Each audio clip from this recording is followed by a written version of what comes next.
You wanted the best. You've got the best podcast. The hottest podcast in the world. The Chris Voss Show, the preeminent podcast with guests so smart you may experience serious brain bleed. The CEOs, authors, thought leaders, visionaries, and motivators. Get ready. Strap yourself in. Keep your hands, arms, and legs inside the vehicle at all times, because you're about to go on a monster education roller coaster with your brain. Now, here's your host, Chris Voss.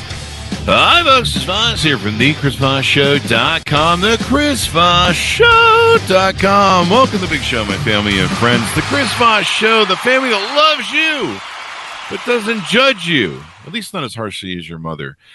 So welcome to the show, my family and friends, to the Big Top, the podcast in the sky. As always, we have the most amazing guests. I think you're going to be excited to hear from this one today, because he's going to be bringing a wealth of knowledge, a wealth of experience, and a wealth of decades of just doing some exciting things in the world. And I know some of you out there are going to be like, oh my God, and you're going to be giddy with all sorts of coolness.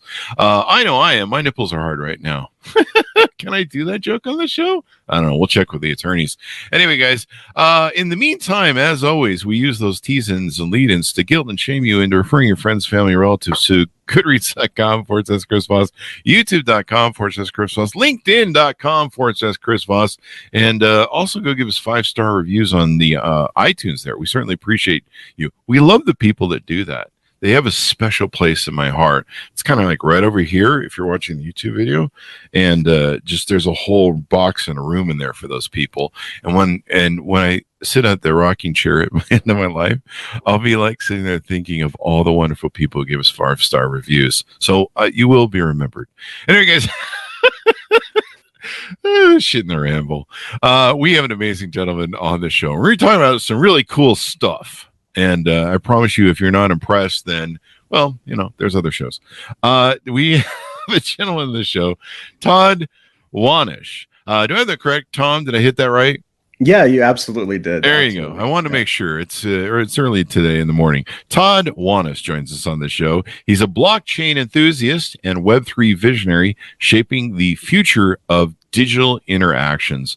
He's a multi-award-winning entrepreneur and product specialist with over 25 years of experience in the animation and comic industries. He's contributed to the creation of original IP for renowned companies like, you may have heard of these, this is what's going to be exciting, Marvel Entertainment, Cartoon Network, Adult Swim, Warner Brothers, and KidRobot. If you haven't heard of any of those companies, where are you living in Utah or something? Todd has had the privilege of working directly with creative legends such as Stan Lee. You may have heard of him as well. If you haven't, then you're definitely living on a rock. And Jeff Koons, and the most successful American artist since Andy Warhol. It'd be even cooler if you worked with Andy Warhol, but I don't know. There you go. In addition, to his impressive career in animation and comics, Todd is also deeply involved in the Web3 space. So we're going to be talking about Web3 today. And he is a key figure in the development of adult fantasy.io. It's not what you think. We'll find out about that. And Web3 Comic-Con, pioneering the intersection of digital culture, blockchain technology, and pop culture. He's a mentor and an advisor, and he shared his expertise with entrepreneurs for some of the world's top startup institutions, incubators, and accelerators. And welcome to the show, Tom. How are you? I'm doing great, man. How are you? There you go. We're going to have a broad-ranging discussion here. This is going to be pretty fun between entrepreneurism and IPs and Stan Lee and Marvel Entertainment, all these really cool things that you've done. Give us a .com. Where do you want people to find you on the interwebs and stalk you? Well, I've got two for you. The first one is adultfantasy.io. So it sounds exactly like what it is, adultfantasy.io. And the second one is web3 Comic-Con. That's COMICON.com, which I'm sure we'll talk about. There you go. There you go. So give us a 30,000 overview of both of these companies. I know Adult Fantasy sets a tip off that it might be something, whatever. And I guess I had a dirty mind, as you explained to me in assuming something. Tell us what they are. Well, Adult Fantasy is smut. No, I'm just kidding. Good night, folks. See you later. No, we just lost half the audience. Right. No, so Adult Fantasy is actually a system for allowing original creators to come in and develop and create intellectual property and characters, like a character franchise creation system, in a bottom-up approach. So the reason it's very simple adult fantasy. We tend to be grown-ups who like pop culture and fantasize about making stuff. So there's nothing, especially in Web3, if anyone's been looking at Web3 or just been curious about it, nothing screams adult fantasy than a bunch of grown adults, grown people purchasing JPEGs in the hopes of bigger and better riches, right? It's pretty fantastical. So adult fantasy seemed like a good name, and it also turns heads, which, is always a good thing in my book. Usually they go to the website and they're disappointed. They're like, "Oh, this isn't what I thought it was." But it looks really cool. It looks like a lot of I see like a lot of kind of Adult Swim sort of characters and different NFTs, I guess, here and things like that. For sure. So the idea behind adult fantasy, we're certainly, with my background from Marvel Entertainment and Cartoon Network and Adult Swim, we're really here to do the things that we as creators always wanted to be able to do, which is like if you look at the things that we buy, like if you're watching on YouTube behind me, I've got what I call the world's most expensive green screen. It's essentially just a ton of toys and comics and graphic novels and books, right? And as a kid, when you're buying these things, you're just a consumer, right? You buy the Spider-Man book, but you don't have any say in the direction of Spider-Man. You don't have any ownership in the Spider-Man property. You get to go pay to see money to see Spider-Man in the movie theater, basically, right? Or T-shirts or backpacks or whatever. But if you actually think about it from the standpoint of a community or a tribe around that character, well, for example, take Venom. So one of Spider-Man's biggest villains, his biggest bad guys, is Venom. And when that book came out in the 90s, I think it was the 90s, early 90s, late 80s, something like that.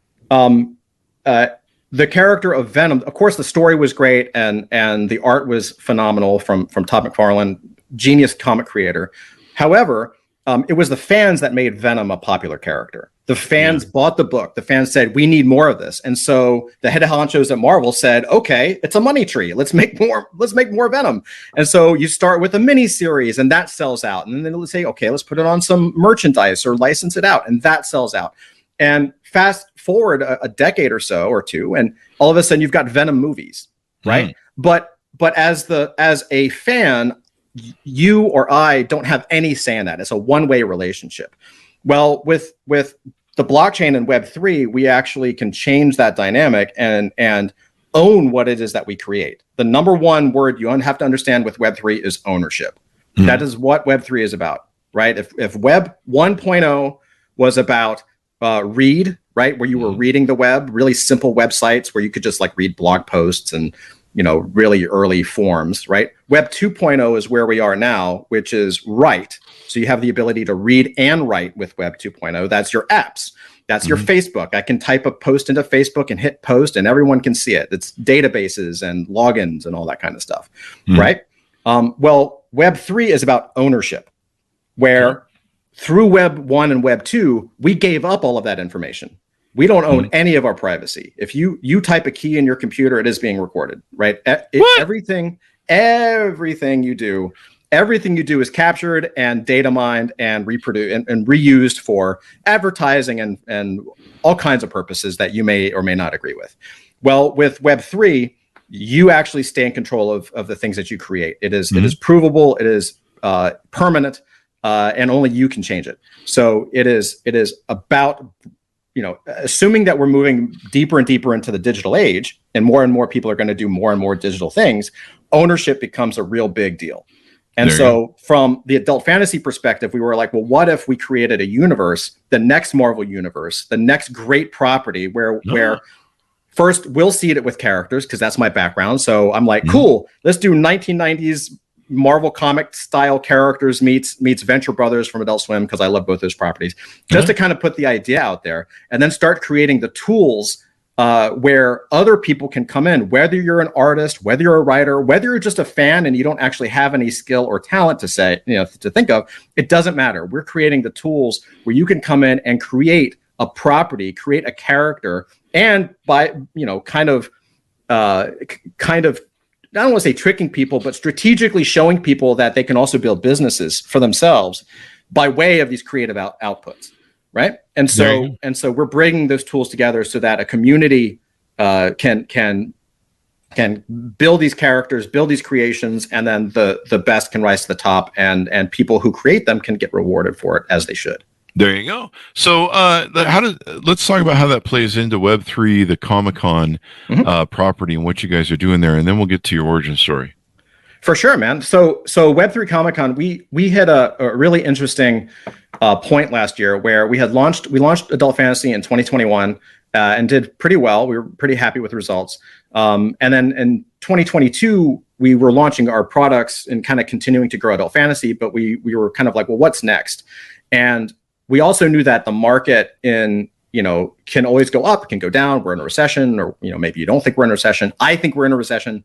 So, there's always, regardless of the economic temperature, it's always volatile. So we were like, well, what can we do to make sure that we're going to be here for the next 50 to 100 years? Like, what can we actually do to increase our footprint and really connect people together? Because that's just like we're creating with Adult Fantasy, like the connection point for creators and fans and things like that. We said, well, what if we created a network effect for founders and actually people who are actively building in Web3? Mm-hmm. And so you can almost think of these as like a staircase. So we were like, okay, people can come into Adult Fantasy. We can help them create their businesses. We can help them launch characters. We can help them have fun, creating toys and games and t-shirts and all kinds of stuff. And then if they get traction, or if they want to get a bigger audience, maybe we can create something like Web3 Comic-Con where they can have a virtual booth and they can actually do interviews and actually get their work exposed to a much broader audience. And the other reason we thought about this is, whereas in IRL, the real world, with pop culture conventions, you can travel, there's a ton of them, and they're relatively affordable. In Web3, these conventions are scattered all over the globe, and in some cases they cost thousands of dollars. Mm-hmm. And so from our perspective, we were like, well, that's not really going to onboard people. And a lot of people kind of have heard the word, blockchain, or heard the word Web3, and they're not really sure what it is. And they're not sure how they fit into it. Is it a scam? Is it not a scam? Like, there's all kinds of crap information out there. And so we thought the best thing that we could do was to put a virtual conference together with some of the best pop culture and entertainment brands that we know, friends of ours, get them all together, do interviews, and really educate people about not just what each project or company is working on, but really show how Web3 is the future of entertainment and how it's the future of popular culture, among other things. And the best way we could do that from a ticket price is to say, you know what, it's free. So if you go to web3comiccon.com, you just push a button, say claim your free ticket. It's a free ticket. The show is live right now, as in today. It goes on for the rest of this week. So if you're watching, you can go there right now. It's fantastic. And thankfully we've gotten a fantastic response from fans and creators. And we think this is the beginning of a beautiful thing. There you go. I know a lot, we talked in the green room, a lot of people can't go to these shows because they sell it so quickly. They're expensive to go to. And a lot of events have gone online now. 5,000 plus attendees, 40 plus speakers, 3 days. It's going between August 16th through the 18th. Correct. And so, people are still watching our videos from 10 to 15 years ago. Is this going to be held every year? So if someone's watching this 10 years from now, they'll know where to go. Yeah. Is that the planned yearly sort of event? 100%. So we'll be doing this every single year. And we're also, once the convention is over, so if you're like, it's the 22nd, I'm like, damn it, I missed it. I just heard the show and it sounds awesome. It's totally okay, because we're planning different ways that people can watch all of the replays and get access to everything. So this is an ongoing venture. And we're really here it's a cross between education, a lot of education in the space, but we do it in a fun way, because I think that the way to become a fan of something and learn what it can do for you is by seeing what it can do for other people and have fun doing so. There you go. So it looks we even have the future of golf. We talk about all kinds of stuff. So sports, games, comics, you name it. And you guys have a thriving Discord, looks like, about 7,000 plus people that are in the Discord doing stuff. Yeah, absolutely. And we've been very fortunate, and it's it's magic. I just showed up in a towel out of my shower and did some TikTok videos, and everyone showed up. That's usually how it works these days. So there you go. So Todd, tell us about your origin story. You work with Stan Lee. Mm-hmm. You've worked with a lot of impressive different companies and stuff, Marvel Entertainment, etc. Give us your origin story. Tell us about how you got here. Man, some of the things that you learned over the decades that go into the current products you're working on. Oh, for sure, man. Great question. So the TLDR of my background is, from the time I can remember, all I wanted to do was draw comics professionally. And so I have kind of a one-track mind. When I put my mind to something, I tend to do it, just like conventions. Like, hey, let's throw a convention. That'll be easy, right? It's totally fine. We'll just learn how to do it. So I really wanted to do comics. And by the time I was old enough and had the experience, and by the time editors were looking at my work and saying, hey, you finally hit a professional level, the entire comic market crashed. This is like in the 90s. And so I was just graduating college, and I was like, well, I need a job. And fortunately, I was in Atlanta at the time, and Cartoon Network was there, and Cartoon Network was just taking off. So I got very lucky. I bothered the hell out of people. I called every day. I called once a week for like 2 months until the producer, I'll never forget, he forgot to mute the phone. And he was like, can we have a job for this kid, Todd? Like, he keeps calling. Can we just give him something? And I was like, yes, just badger people. That's the persistence and badgering. Yeah. Polite badgering. And then once I got in, I literally never left. It was also because I was broke and they had a stocked kitchen. So I was like, well, they have a bathroom and a kitchen, so I'll just live here. And so I just kind of made it my goal to be the first one there and be the last one to leave. And just, even when there wasn't any work, I would ask politely if I could show up. Because they had empty desks. I was like, well, do you mind if I work on some of my own stuff? And they were like, we don't care. And so I put myself in a position where when the work came in, I was the first one there. So they were like, okay, you. Yeah, that's brilliant. So I started off as an inker because my comic line was really tight at the time. And then I moved up to assistant animator and an animator and director and all this kind of stuff. Moved up through the ranks and ended up launching my own company. It was just me and maybe one or two friends that I would contract, and so we called it a luxury animation boutique. Oh, right. It sounds nice, right? Yeah, it does. Yeah, it's me and my bedroom with two friends. Exactly. Yeah. It sounds expensive. So, so that we ended up working on a lot of with a lot of great clients that way. I ended up doing a lot of music videos. Dirty South hip hop was huge at the time in Atlanta, Georgia, in the South. So, Outkast, Goody Mob, things like that.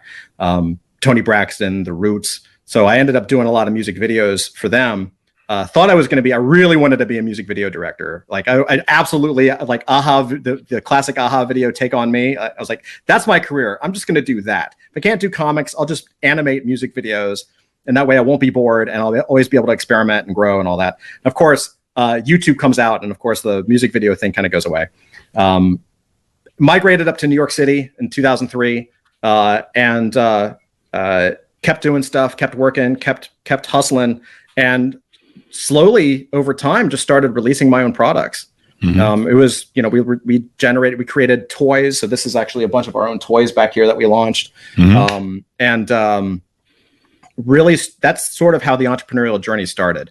And the way that the Stan Lee thing started to kick in and the Jeff Koons thing kicked in is I had been doing my own company now for probably 10 years, maybe a little longer, maybe 15. And no one ever taught me business, right? Nobody, I just knew to keep getting work. Like, I was like, I'll just be here. You just keep giving me stuff to do. And that'll be the career, right? That's how it works.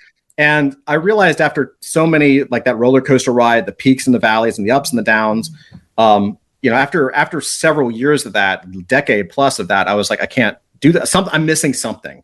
And then, so when the opportunity came, the first opportunity was for Jeff Koons. A friend of mine called up and was like, hey, we're looking for somebody, but it's full time. I shut the studio down. Hardest decision I ever made. It was a massive pay cut. I mean, we're talking, a lower than $20 an hour job. Wow. From making, close to six figures, around six figures a year. Yeah. Right? So I was a huge pay cut, but I was at a point where I didn't like I didn't know where to go. I didn't know how to break the ceiling that I had created for myself. I was like, well, this guy's the number one artist on the planet. Like, surely if I'm inside his company, maybe I can, like, of course, make the best work I can and make myself a valuable assistant and all that good stuff, but also learn the ropes. Like, what does this guy know that I don't know? Right. And that was also the same thing, the jump from Marvel. So I learned all the stuff I wanted to learn working with Jeff. It was a fantastic experience. And then the opportunity for Marvel came up. Exact same thing. I had a friend call me up from, like, a guy I knew in college. Someone who I kind of peppered his mind like 3 or 4 years prior. I had just said, hey, by the way, if you ever need an Iron Man animation, give me a call. I'll do it for you for free because I fucking love Marvel. You know what I mean? And he calls me out of the blue and is like, hey, man, you remember that animation thing you were talking about? He's like, yeah. He's like, you still doing it? I was like, for you, of course. He was like, well, they're looking actually at Marvel. They're looking at maybe bringing somebody on. You want to do an interview? And I was like, yeah, why not? And so one thing led to another, and that's how I landed at Marvel. And they brought me in to develop my own intellectual property. So I got to go through their 8,000 characters and create a pilot. And then they brought in Stan to pitch the pilot at San Diego. And it was wonderful. It was fantastic. I feel like I did my best to use my time with Stan wisely and just ask him as many business questions as I could without being like that snot-nosed brat in the corner that just won't leave him alone. There you go. Yeah. I mean, the Stan Lee is like, I don't know, would you call him the Godfather of comics or? 100%. Yeah, you can call him that. Yeah. I mean, he loved by everyone around the world. Recently passed, I think, a few years ago, I think. And I always wanted to meet him. I thought he was a really cool dude. He always seemed really nice. And then, some of the cameos in a lot of the different movies and stuff. And so I think the fan base for him. I grew up collecting comics as a kid. We had the simple stuff back then, Superman and Spider-Man and all that stuff. It seems to have done a lot of things. For viewers, tell us what's in your background, because for viewers most of the people are going to listen to this on the podcast and audio, but we want to encourage people, of course, to go to the YouTube and subscribe. There's the plug. But what's behind you? There is a picture of Stan Lee behind you and other things. Give us a readout on what that. Sure. So over on this side, this is all at the top shelf is manga, like Japanese comics. Then I have these are all graphic novels and different art books. And then directly behind me, this pillar kind of in the center, these are called Marvel Essential Collections. And they don't make them anymore. But what they did for quite a while was they were reprinting all of the classic stories, all of the stuff from Fantastic Four #1 and Thor #1 and Captain America #1 through the issues of hundreds. And what they were doing is they were reprinting them in black and white on newsprint paper, just like the original comics. And so for an artist perspective, to see tens of thousands of pages from the masters of comic illustration as close to seeing the real art as possible, right? Without like an artist edition or something. It's just a treasure trove for me. And then up here directly behind me, we have other artists. We've got Alex Toth and Jordi Brunet and Katsuhiro Otomo, who did Akira. That's an entire shelf dedicated to him. Akira Kurosawa? No, Akira the movie from 1988. Okay. Yeah. So Neo Tokyo, all that good stuff. So basically, these are sort of the people that inspire me. This is like my inspiration wall. Yeah. And then to this side, these are all pieces that we created. Like, this is a lot of I'll show you real quick on YouTube here. So these are a couple of characters. Wow. Right.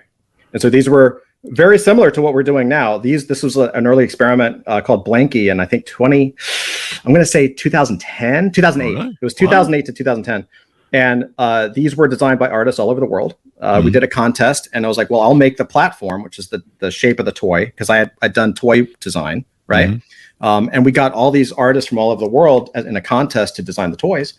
And and so it was pretty successful. I just manufacturing and having to put all the money up front doesn't seem like a good idea to me. But now we're in the world of digital, so we're kind of doing the same thing with adult fantasy. It's just kind of bumping it up a notch. There you go, and then you don't have the upfront cost and the inventory. So there you go. You don't have to do the production stuff. I mean, I built my businesses back in the brick and mortar age, back when you had to do large investments just to, sign a 3-year lease on an office building, buy all the furniture, and then get the licensing, sometimes government licensing, and then after you paid for all that, you're just like sitting there going, I hope somebody buys our stuff. It's hard. That is not easy. It's incredibly difficult. Yeah. And so, now it's a whole new age. Now you can start a business. You just go on GoDaddy and, $20 and you're cooking. But this is great. What's going on in the future. And of course, you talk to entrepreneurs as well. You help entrepreneurs, teach them, talk to them about how to start a business, how to monetize and all that good stuff, I guess, because you kind of went through that journey where you had to figure it all out. Yeah, 100%. I mean, the short story behind that is, in between, kind of in between all of this, my wife and I were learning how to code. So this is back 2013. Mm-hmm. We taught ourselves how to code. My wife is now a lead dev. She's huge. Oh, wow. She's a freaking genius. I found that I was, oddly enough, better on the design side, on the front end of that kind of stuff. But what we were doing was we had a company called Arting that was a decentralized gallery platform for artists. It's no longer up. It's not there anymore. But again, you can kind of see the thread of this throughout my life, is like trying to build things for creative tools for artists to help them with business. And we started doing a lot of contract work for a lot of startups, both venture backed and bootstrap startups in New York City, because we were there. Mm-hmm. And one of the things that I did, and I think I'm thankful for, is I always go into a situation, and maybe it's a character flaw, but I always go into a situation, a new environment, thinking that I know nothing and that I'm the dumbest person in the room, right? So I'm always like, I don't know what I'm doing. Clearly, if you have an app and you have venture backing and you've got the funding, you've raised, $1, $2, $3, $10 million, you know something that I don't know, because I've never done that. Mm-hmm. And by doing the consultancy, what I would do is as we were building the apps for them, I would pepper them on their marketing, because I was like, well, clearly that was my failure at the time. I was like, that's my biggest weakness. I can make all this amazing stuff, but it's like hell trying to get people to buy it, because I don't have a massive audience, right? And I don't know how to get an audience. Mm-hmm. And so these people raised a lot of money. They must know more than I do. And so I started asking them about marketing stuff.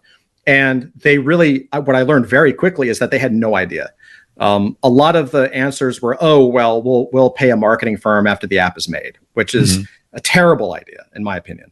And when I would ask them about some of their marketing ideas, what ended up happening, and it wasn't a plan, is they would tell me their plan, and I would be like, don't do that.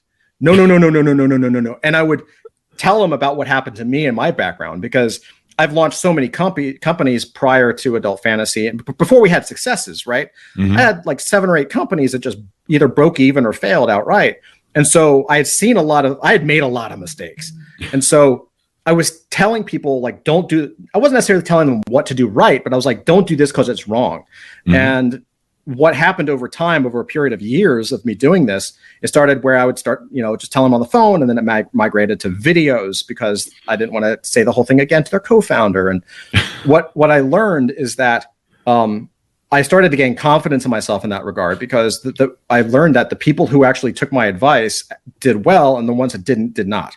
Mm. And not to say that I was some sage, but I was like, okay, well, clearly I know what not to do, right? I was like, just don't do what I did and you'll be fine, And sounds like my whole life. Right, exactly. And so that's over the. You didn't have to agree with me.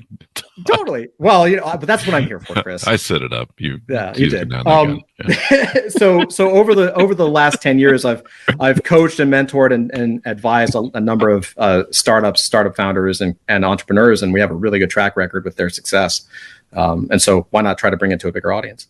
There you go. You've worked with the Thiel Fellowship, Peter Thiel probably, and Techstars and all that good stuff, and done mentorship experiences with them.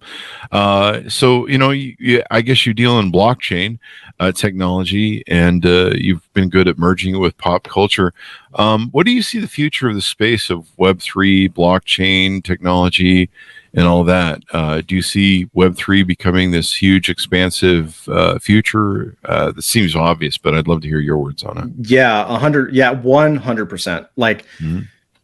where we are now is where we are right at the. If you remember, I mean, you look much younger than me, Chris. But if you remember the .com era, right? And no, I'm too young for that. Too young. Okay. Yeah. Well, for those of us who lived through the .com era, made a lot of money day trading for that. I right. did. Well, you remember it was everyone was talking about the internet, and it was like, why do I need the internet? I have a fax machine. Oh yeah.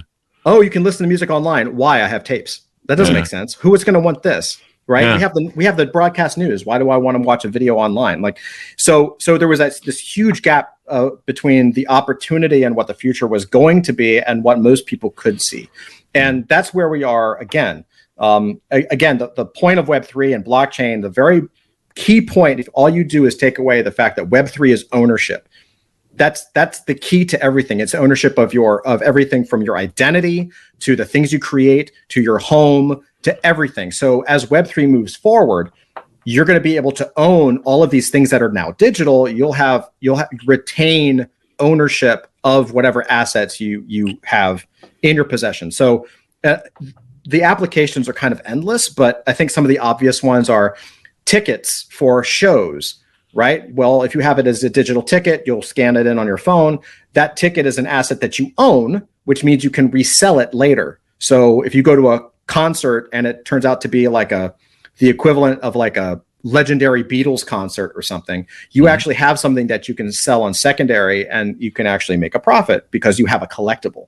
Likewise, you have a lot of fraud that happens with home title things and all kinds of stuff.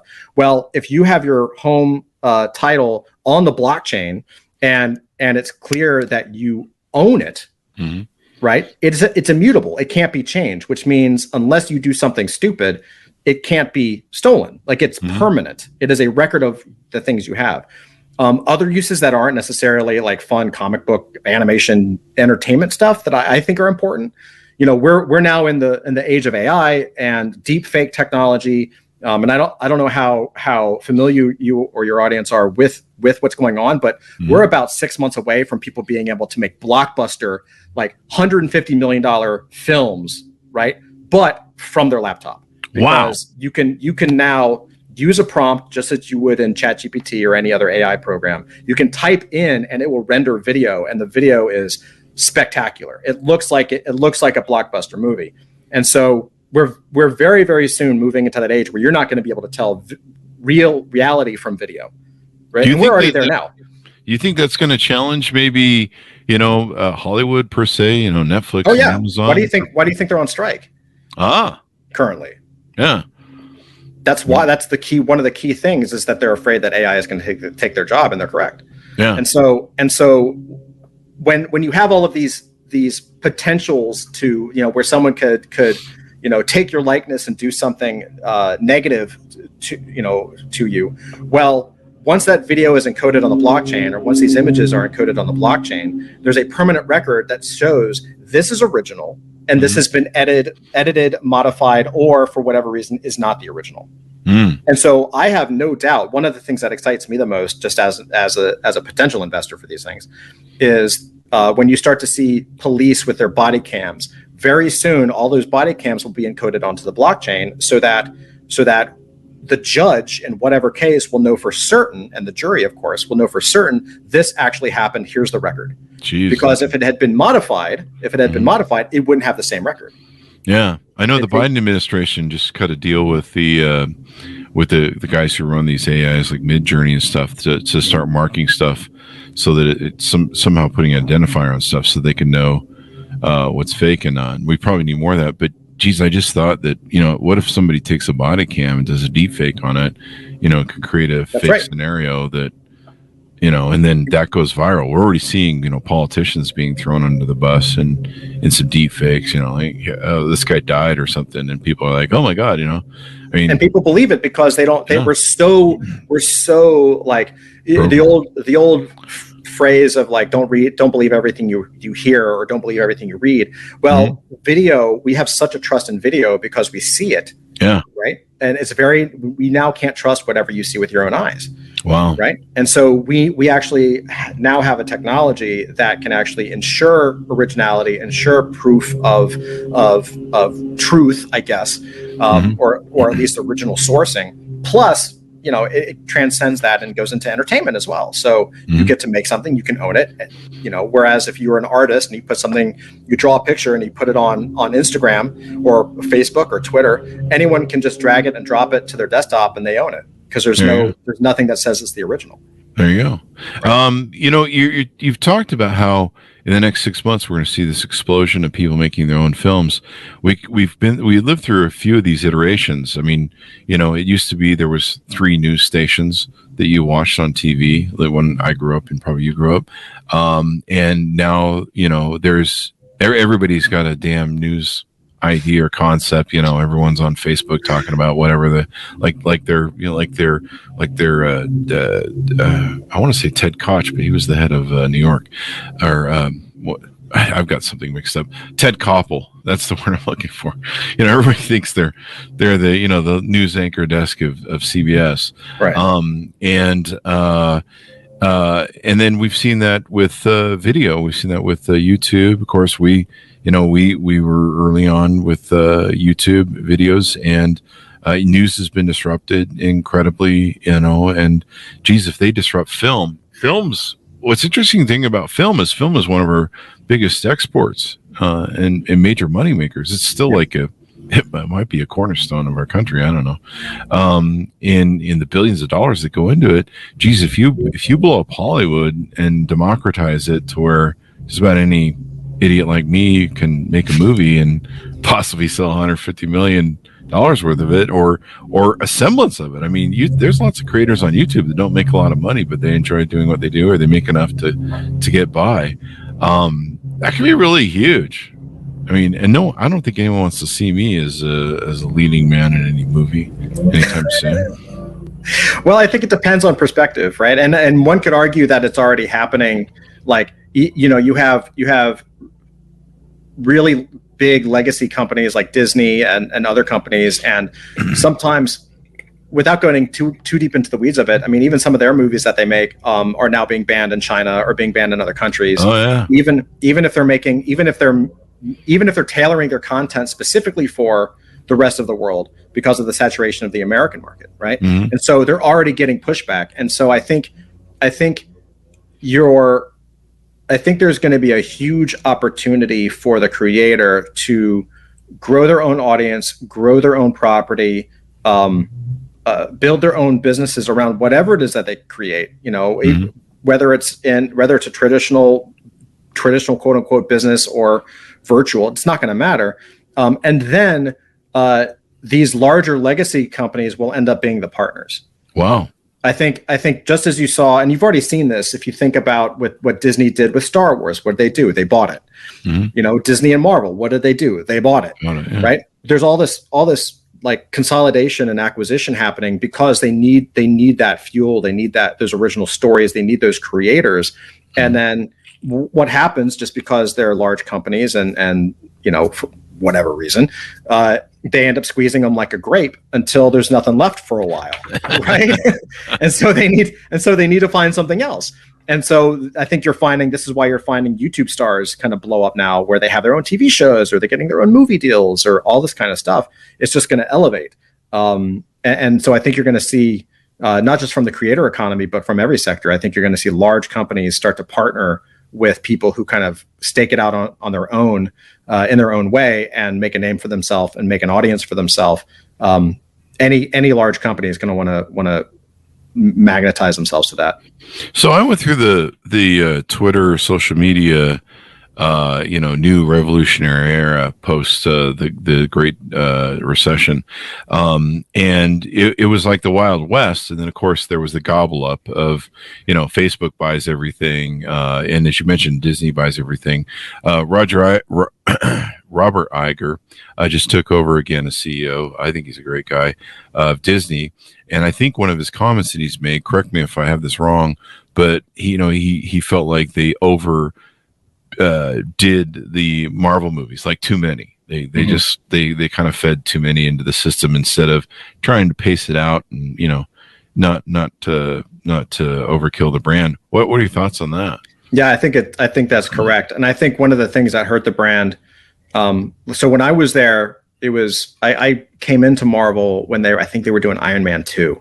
Mm-hmm. And one of the things that I found fascinating and really as a positive was, at the time, the film division, the MCU side, which was in Burbank, was basically using the Marvel writers as a writer room.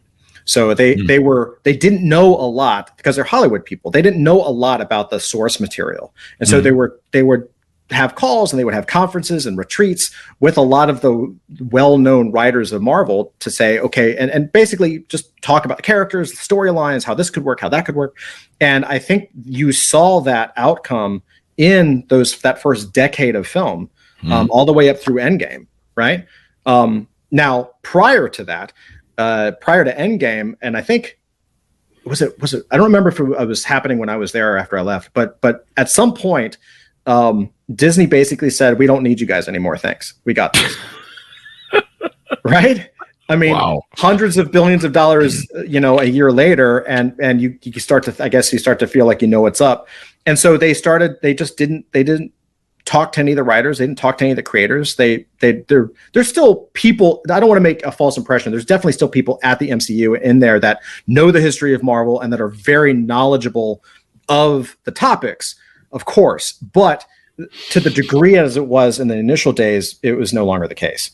And in my opinion, I think, and I could be totally wrong, and that is a little bit of an outsider looking in, even though I was there for a while. Like, in my opinion, I think that hurt the films, hurt the brand, because they're at the point now where a lot of the storylines, a lot of the characters, a lot of the things that are going on are kind of in name only. Mm-hmm. Right. And maybe that's because they feel like they've kind of gone through the history and picked out the best stuff, and now they have to create new stuff. I don't know. But I think that there's a creative deficit. There's a gap between the fans like myself, who there's a million stories I would love to see. Right. Mm-hmm. And the people who are making it, who either may not like the original story, think they can do a better job, may want to use it as a platform for something else. Whatever the reasoning, they're not elevating the classic stories in a way that they were in the beginning. Yeah, I would agree with you. I mean, I probably lost my comic book fan years ago, but I kind of gave up watching Spider-Man. Don't hate me, but it's just like, can we quit telling the original story and do something different? Like, yeah. Every time I go, I'm like, wait, I thought there was another guy who was Spider-Man. Who's this guy this week? The same thing with Batman. It's really annoying, especially when you put the guy from the vampire movies who can't act his way out of a paper bag in charge of Batman. Come on. Which is probably why they brought back the great actor, I forget his name, but he's been in so many movies for one of the Marvel things. And I'm like, yeah, go back to him. But they did, Star Wars did the same thing too. Like, I like Star Wars, but it's like, how many fucking movies do we have to blow up the Death Star in, for real? Like, right. Can we? Well, that they don't know. They don't know what to do. They're like, well, fans like this, so do the thing again. We'll just do the same movie but different. Like, right? No more Death Star. Just right. Move on. Like, they have kind of the I guess the Manchurian I want to say the Manchurian Candidate. How old am I? The Manchurian Mandalorian. Yeah, the Mandalorian. Yeah, with the little baby Yoda. But even then, Mandalorian. Yeah, but even then, so many of these movies now, you or I probably remember watching movies back in the day where they didn't make movies necessarily for children targeted or, multifamily spans. And they also didn't make movies for merchandising. Like, there was no Jar Jar Binks and crap and different things for like, we can sell animated dolls of this idiot character. Mm-hmm. I mean, they kind of did a little bit, I guess back in the day, but it wasn't like the movie didn't seem designed for that. You know what I mean? Like, you can watch movies nowadays and you're like, oh, this is clearly something that's going to end up in the Disney store. I don't know. I think that's a great point. Right. And I think that's also why you're already seeing sort of a bottoms up reaction to that, where people are just like, screw it, I'll make my own content. Yeah. Like, the technology's here where we're like, we can do it ourselves. And I think what you're seeing and what you're reacting against is a combination of the natural greed of large industries, right? Which is not necessarily a bad thing. It's just sort of the way it works. And the budgets, the ballooned budgets that they have now for these things. If you're going to put in $300 million into a movie, it has to be $1 billion blockbuster just to break even. Yeah. And I'm with you. I kind of miss, one of my favorite movies of all time is The Fugitive with Harrison Ford. That was a good movie. Or The Game with that was such a great fucking one of my all-time favorite movies, man. So brilliant. I never saw the ending coming. Oh, me neither. And I still watch it. And I love movies like that. But that's the thing. Was that $100 million budget? Of course not. Yeah. Did they make it with the idea that there were going to be toys and all this kind of stuff? No, and that's okay, right? Yeah, that would be great. Although I do know a guy who basically turned the game into an actual business. Did he really? That's a topic for another time. Yeah. Probably a life coach or something like that. No, like literally doing what happened in the game. Oh, like he? Yeah. Wow. Okay, there's some. I hope his liability policies are high. That was one of those movies that I didn't see, but you bring up a good segue why people are sick of Hollywood. I mean, I think even what was the movie back in the day that I think was a black and white, and it was from the 20s or 30s, and it started making fun of how Hollywood just recycles everything, and the irony was it's the gal who comes down the stairs. It's the washed up actress, I think, movie. Yeah, I forget. I don't remember. But they started the meme joke of Hollywood just recycles everything, and this is in black and white, 1920s, 1930s Hollywood, and yeah, I think you're right. I think everything's been done so much, overdone, redone. I mean, do we really want to see Iron Eagle 20 and Iron Man 10? You're right. I mean, come on. What do you do as a multi-billion-dollar international conglomerate when someone on YouTube can have 5, 6, 7, 8 million subscribers and get 250,000 views on any video that they make in a week? Yeah, look at how do you compete with that, right? Who's that guy that he just owns YouTube? He's a billionaire basically. Mr. Beast. Mr. Beast, yeah. Mm-hmm. You look at a guy like that, and you're just like, and there's a lot of kids that would rather watch his movies than some of the stuff that they put in theaters. They tried using a lot of this AI technology in the new Raiders of the Lost Ark. I guess that's a bomb now.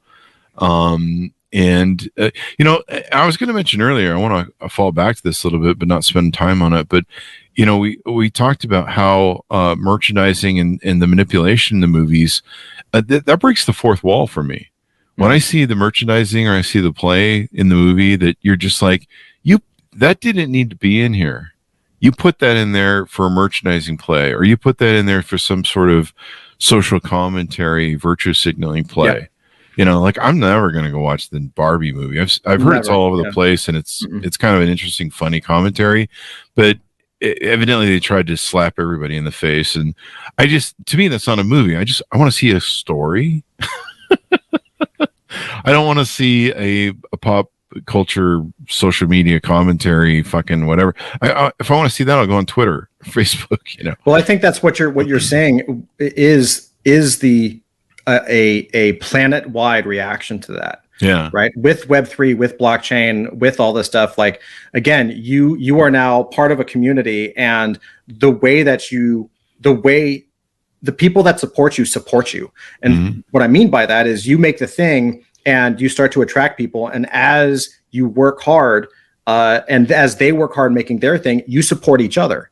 And so as you start to build your audience, as other people start to build their audiences, and as you start to do joint venture partnerships or collaborations or giveaways or raffles with one another, the audience cross-pollinates, and you start to share the wealth of the creators, right, of that creation moment. And so it eliminates the ability. I mean, certainly you can make a topic on whatever you want to talk about, but there has to be people involved, because what Web3 does is it democratizes the creation process. So there is no black box anymore of saying, hey, I'm going to make the movie that I want to make, and I'm going to say the thing that I want to say. You can do that, but good luck, right? Huh. Whereas when you go to Web3 and you're saying, hey, I really want to make this film, and in order to get this film funded, we're actually going to sell these digital collectibles that can be redeemed for this. You can vote on this.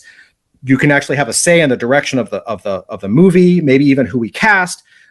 As the audience becomes a part of the filmmaking process or whatever creative endeavor it is, they end up becoming not only your biggest fans, they become your kind of like your biggest what do you call it, like evangelists, right?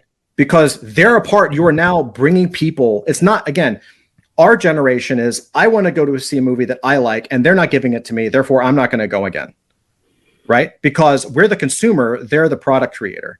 But now everybody is a part of the same process. So everybody is kind of putting their little 2 cents in, and you have a voting. You can have voting systems, or just by trade, just by volume, just by community. Everybody gets a chance to kind of put their input in. Doesn't mean everything gets made. Too many cooks in the kitchen is still a thing, right? But when the final product gets pushed out there, when it gets made, when it gets sold, everybody celebrates because everybody had a hand in the making of the thing. You were there from the beginning. You didn't just go to see a trailer and go to a movie. You saw the casting, you saw the shots, you got updates daily on the filming, and the director. There was that one time the director said, "What do you guys think of the shot?" And you said, "I think you should reshoot it." And he said, "You're right, we should reshoot it." And they did, and it's so cool. So. All of a sudden, you have a communal way of creating whatever it is that you need to create, and I talk a lot about entertainment and pop culture, but it's not just about entertainment and pop culture, right? It goes to everything that we do as a society. Well, this will be explosive. I mean, you're saying in 6 months we'll have these people making movies. I've already seen what people are doing with AI, with all the different artwork they're making and writing and stuff. I mean, you could probably write a lot of scripts on AI these days, ChatGPT as well. I imagine there's people already doing that. They're writing books on it, I know that. But yeah, if we have a disruptive movie thing, that's just going to be huge because people are going to tell original stories. I've seen, like Martin Scorsese. You watch some of his original films. I'm kind of a fan of some of them. You watch how he came up and how he developed and different things, and how that made a difference and made great producers in film. The original Akira Kurosawa movies. You watch those. I'm a big fan of him. You watch some of those original things. I mean, he made basically the genre of film, basically, and cinematography and stuff, and screen shots, which is, I guess, is cinematography. But yeah, if we have all these people, that it becomes democratized, where you don't have. I know 1 million people in Hollywood that Hollywood too, and there's 1 million people with a script. I mean, I can't walk around. You can't walk around Hollywood for 5 seconds without someone trying to hand you a script. Right. There's so many creative talent that are probably there that is a base that could be tapped into, and this could be really huge. Well, I'll give you one more example in the creative. I'll just show you from when I saw, and I think a lot of people, it's so interesting. I was talking to somebody much smarter than me the other day, and we're in a very strange time where, right now, if you think about games, the games own the player, right? So why wouldn't the player want to own the game? Well, of course, if you're a player of a game, who wouldn't want to own that? But we've been conditioned. It's very much almost very similar to like a Stockholm syndrome, right? Where we actually sympathize with our captors, where we're like, well, what do you mean I can own it? Well, I mean, it's such a radical concept that I think it's very hard for people to grasp. So as an example, like with adult fantasy, we are, after Web3 Comic-Con, we're actually in development of a tabletop role-playing game. Oh, really? Do you ever play tabletop games like Dungeons and Dragons or anything like that? But when I was a kid, we played tabletop. I didn't ever get into D&D, but I know a lot of people are. It's huge. It's huge. So when one of the first rules of doing any kind of tabletop role-playing game is you're making your character, right? The inherent problem with making your character in a tabletop game is that after the game is over, you don't really have a use for the character. Even if that campaign lasts a year and a half, when that campaign ends, that character document just goes in a little folder and you get to keep it, and good luck, kid, have fun. And you just create another character. Well, because of technology like the blockchain, what we have the ability to do is to create a very simple rules light character builder and campaign generator where you can come in, you can create your character. We even use AI to help generate the backstory. So you get a really nice detailed backstory of a character. And then you play the game. And as you play the game, because of technologies like AI and blockchain, these things can get logged. So for instance, you're playing a game, all of a sudden you have an account, like a profile, like you would on any application, any web app, where here's the history of your character and all the adventures that they've done, right? And once you start to bring things in like AI, you don't even have to be awake, because all of a sudden you have an AI system that's like, oh, well, while you were asleep, somebody in Utah was playing and their characters met your character in a village that you were visiting. Wow. And so all of a sudden you have these new little snippets of story that are developing your character over time. Well, as you're developing a character over time in this way, and you're doing it through fun, I think that's the most important thing. It's not work, you're playing a game. Yeah. So as you're having fun and you're developing a character and this rich lore and this rich backstory, well, what happens is other people start to recognize your character. First is people at your table or people that you play with. And then as it gets bigger and bigger and bigger, certain characters will start to get recognized across the spectrum of any number of games that are being played. And as these characters hit a certain level, now we have a character with a rich lore and backstory, with tons of stories, with an audience that knows the character and cares about the character. And now we can actually reach out to other partners through licensing deals and product deals to actually make your character into toys and t-shirts and lunchboxes and animated shows, all of that stuff. And of course, you as the creator of that character, you get rewarded for it. And so I think this is the future, at least with my passion with these character franchises. This is the future. Like, why wouldn't you kind of crowdsource the creation of new properties, the next Marvel universe, the next big MCU thing? Why not crowdsource it from people that care about it and play it, and then let the cream rise to the top and reward that, and then everybody wins. There you go. Well, you've given me some amazing ideas, and wow, I didn't even think about this future of film. So you've opened my eyes to that. That's really an interesting play on disruption of Hollywood and all the things. I mean, technically, no one's ever disrupted. And one of the problems with the Hollywood is it is kind of a, I don't know what you say, it's a top 1% sort of game. I mean, even that shows in the distribution of money in the SAG stuff, most of the people, I think what's the average person in SAG make, like $30,000 a year or something. So it might be less, but, and that's why they're on strike.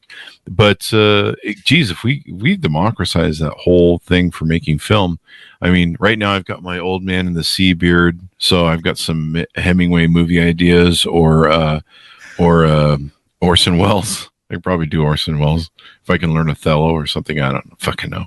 I'll just do Citizen Kane too. Just run around and I don't know. Right. Rosebud. That or I can do a really sad movie about the pathetic life of a podcast host, and all the drinking I do in the back. I don't do drinking. Like I don't know this thing where you have this glorious podcast interviews in life, and then offset you're just like, my life sucks. This is Fridays around here. I don't know what that means anyway. I don't know. For some reason I have some dark drama of that in the back of my head. I don't know why. That's great. And I see. Who was the actor who played Batman? He also played that Daddy movie where it was in the 80s where he was at home. He's a great actor. We referenced him earlier in the show. And I'm terrible. I can't bring him up. Yeah, I'm terrible with names. I'm great with faces, but I'm thinking of him in the movie. He's played some recently dark characters and stuff. So I'm thinking of some of his stuff. But yeah, there you go. Whatever. I don't know. Yeah, it's like the Black Swan of podcasting. The Black Swan. Yeah. Something dark like that, where it's like I don't know. Maybe there's like a podcasting ghost that haunts me or some shit. I don't fucking know. That's right. But yeah, something like that. God, it's the 1989. Michael Keaton is the name I keep. Oh yeah, of course. Yeah. That's some of the references we've been doing on the callback of the show. So I see him playing, I don't know, some washed up dude or something in, I don't know, some dark place. So it's just Fridays around here. Anyway, moving on. I don't know. I got one. Hey, if you have a better screenplay, send it in the Chris Voss show. Send it in our email, and we'll give it a look. And maybe I don't know. Maybe there's a movie there, or something that will just bomb, which is probably apropos for this moment. Anyway, Todd, anything else you want to promote or plug before we go out that we haven't covered on? No, man. I would just say check out adultfantasy.io. It's spelled exactly the way it sounds. I promise it's not pornographic smut. Although don't tempt me. And Web3 Comic Con, WEB, the number 3 COMICON.com.